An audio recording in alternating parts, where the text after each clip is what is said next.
मायर थारो पूत कटे वो महाराणा प्रताप कटे। मायर थारो पूत कटे वो महाराणा प्रताप कटे। नमस्कार मित्रों, मैं हूँ पुखराज प्रजापति और आप देखें चैनल पुख जी।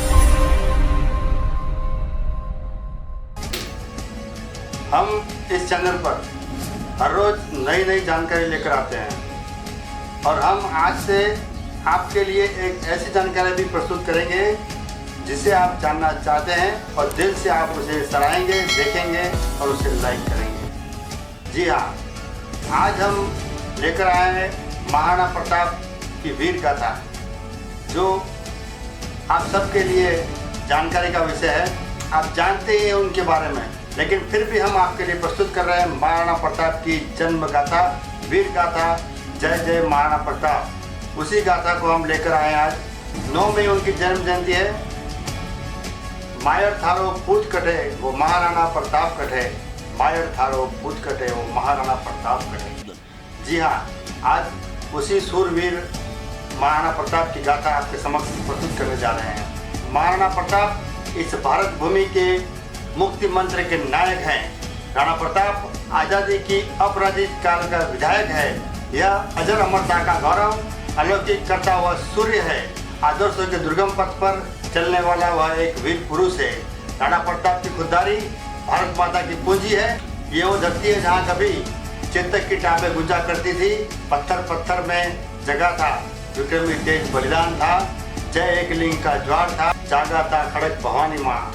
मित्रों, भारतीय इतिहास में राजपूतानों का गौरवपूर्ण स्थान रहा है। यहाँ के रणबांकुरा देश, जाति, धर्म तथा स्वाधीनता की रक्षा के लिए अपने प्राणों का बलिदान देने के भी कभी संकोच नहीं करते थे। उनके इस त्याग पर संपूर्ण भारत को गर्व रहा है। वीरों की इस भूमि में राजपूतों के छोटे बड़े अनेक राज्य रहे हैं, जिन्होंने भारत की स्वाधीनता के लिए संघर्ष किया। इन्हीं राज्यों में मेवाड़ का अपना एक विशिष्ट स्थान रहा है, जिसमें इतिहास के गौरव बप्पा रावल, कुमार प्रथम, महाराणा हमीर, महाराणा कुंभा, महाराणा सांगा, उदय सिंह और वीर शिरोमणि महाराणा प्रताप ने जन्म लिया है। सवाल यह उठता है कि महाराणा की परिभाषा क्या है। अकबर हजारों लोगों की हत्या करके महान बनता है और महाराणा प्रताप हजारों लोगों की जान बचाकर भी महान नहीं कहलाते हैं। दरअसल हमारे देश का इतिहास अंग्रेजों और कम्युनिस्टों ने लिखा है। उन्होंने उन लोगों को महान बनाया जिन्होंने भारत पर अत्याचार किया है, जिन्होंने भारत पर आक्रमण किया है, उसे लूटा है, भारत का धर्मांतरण किया है, उनका मान मर्दन कर भारतीय गौरव को नष्ट किया है। अकबर ने रूपमती के लिए मालवा निमाड़ को खून में डुबो दिया था। मेवाड़ के महान राजपूत नरेश महाराणा प्रताप अपने पराक्रम और शौर्य के लिए पूरी दुनिया में मिसाल के तौर पर जाने जाते हैं। एक ऐसा राजपूत सम्राट जिसने जंगलों में रहना पसंद किया, लेकिन कभी विदेशी मुगलों की दास्ता स्वीकार नहीं की, उनकी गुलामी स्वीकार नहीं की। उन्होंने देश और स्वाभिमानता के लिए सब कुछ न्यौछावर कर दिया। कितने लोग हैं जिन्हें अकबर की सच्चाई मालूम है और कितने लोग हैं जिन्होंने महाराणा प्रताप के त्याग और संघर्ष को जाना है।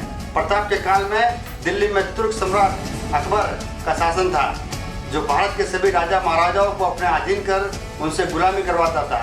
मुगल साम्राज्य की स्थापना कर एक इस्लामिक परचम लहराने, इसके लिए उसने नीति और अनीति दोनों का ही सहारा लिया और 30 वर्षों से लगातार प्रयास के बावजूद अकबर महाराणा प्रताप को बंदी नहीं बना। मित्रों, महाराणा प्रताप का जन्म 9 मई 1540 ईस्वी को राजस्थान के कुंभलगढ़ दुर्ग में हुआ था, लेकिन उनकी जयंती हिंदी तिथि के अनुसार ज्येष्ठ शुक्ला तृतीया को मनाई जाती है। उनके पिता महाराजा उदय सिंह और माता रानी जीवन कंवर थे। वे राणा सांगा के पौत्र थे। महाराणा प्रताप को बचपन में कीका के नाम से लोग पुकारते थे। महाराणा प्रताप को कीका मतलब मारवाड़ के अंदर एक शब्द है। कीका मतलब बेटा, बेटे को कीका कहते हैं। कीका के नाम से उन्हें प्यार से बुलाते थे। महाराणा प्रताप की जयंती विक्रम संवत कैलेंडर के अनुसार प्रतिवर्ष ज्येष्ठ मास के शुक्ल पक्ष तृतीया को मनाई जाती है। राज्याभिषेक। महाराणा प्रताप का राज्याभिषेक गोगुंदा में हुआ था। राणा प्रताप के पिता उदय सिंह ने अकबर से भयभीत होकर मेवाड़ त्याग कर अरावली पर्वत पर डेरा डाला था। उदयपुर को अपनी नई राजधानी बनाया था, हालांकि तब भी मेवाड़ उनके अधीन ही था। महाराणा उदय सिंह ने अपनी मृत्यु के समय अपने छोटे पुत्र को गद्दी सौंपी थी, जो नियमों के विरुद्ध था। उदय सिंह की मृत्यु के बाद राजपूत सरदारों ने मिलकर 1628 फाल्गुन शुक्ल 15 अर्थात 1 मार्च 1576 में महाराणा प्रताप को मेवाड़ की गद्दी पर बिठाया। उनके राज्य की राजधानी उदयपुर थी। राज्य की सीमा मेवाड़ थी। 1568 से 1597 ईस्वी तक उन्होंने शासन किया। उदयपुर पर पवन तुर्क आसानी से आक्रमण कर सकते हैं, ऐसा विचार कर सामंतों की सलाह से उन्होंने उदयपुर को छोड़कर कुंभलगढ़ और गोगुंदा में पहाड़ियों के ऊपर अपना केंद्र बनाया। और महाराणा प्रताप की कुल देवता की बात करें तो महाराणा प्रताप उदयपुर मेवाड़ में सिसोदिया राजवंश के राजा थे। उनके कुल देवता एकलिंग जी महादेव है। मेवाड़ के राजाओं के आराध्य देव एकलिंग महादेव का मेवाड़ में के इतिहास में बहुत बड़ा महत्व है। एकलिंग महादेव का मंदिर उदयपुर में स्थित है। मेवाड़ के संस्थापक बप्पा रावल ने 8वीं शताब्दी में इस मंदिर का निर्माण करवाया था और एकलिंग की मूर्ति की प्रतिष्ठा की स्थापना उन्होंने वहां करवाई थी। और इस मौके पर जगमल सिंह की बात करनी बहुत ही आवश्यक है। उदय सिंह का अपनी समस्त रानियों में से भटियानी रानी पर सर्वाधिक प्रेम था। इसी कारण उन्होंने भटियानी रानी के पुत्र जगमल सिंह को प्रताप सिंह पर वरीयता प्रदान कर अपना उत्तराधिकारी घोषित किया। प्रताप सिंह ज्येष्ठ पुत्र होने के कारण स्वाभाविक रूप से उत्तराधिकारी थे, लेकिन उन्होंने अपनी मृत्यु के पश्चात जगमल को गद्दी सौंपी और उदय सिंह की इस नीति पर गलती हुई ऐसा सभी सामंतों ने सोचा, क्योंकि राजगद्दी के हकदार महाराणा प्रताप थे। प्रजा तो महाराणा प्रताप से लगाव रखती थी। जगमल को गद्दी मिलने पर जनता में विरोध और निराशा प्रकट हो गई। जगमल ने राज्य का शासन हाथ में लेते ही घमंडवश जनता पर अत्याचार करना शुरू कर दिया। जगमल बेहद डरपोक थे और भोगी विलासी भी थे। यह देखकर प्रताप जगमल के पास गए। उन्होंने उन्हें समझाते हुए कहा कि इस तरह से अत्याचार करेंगे तो प्रजा के मन में असंतुष्टि पैदा होगी, जिससे आगे चलकर बहुत ही तकलीफ का सामना करना पड़ेगा। अगर तुम नहीं सुधरे तो तुम्हारा और तुम्हारे राज्य का भविष्य खतरे में पड़ सकता है। जगमल ने इसे अपने खिलाफ समझा।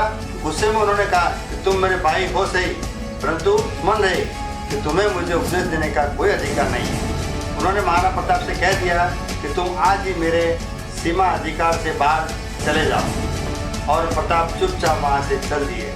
प्रताप अपने अश्वगार में गए और घोड़े की जीन कसने की आज्ञा दी और महाराणा प्रताप के पास उस समय उनका अपना घोड़ा था चेतक।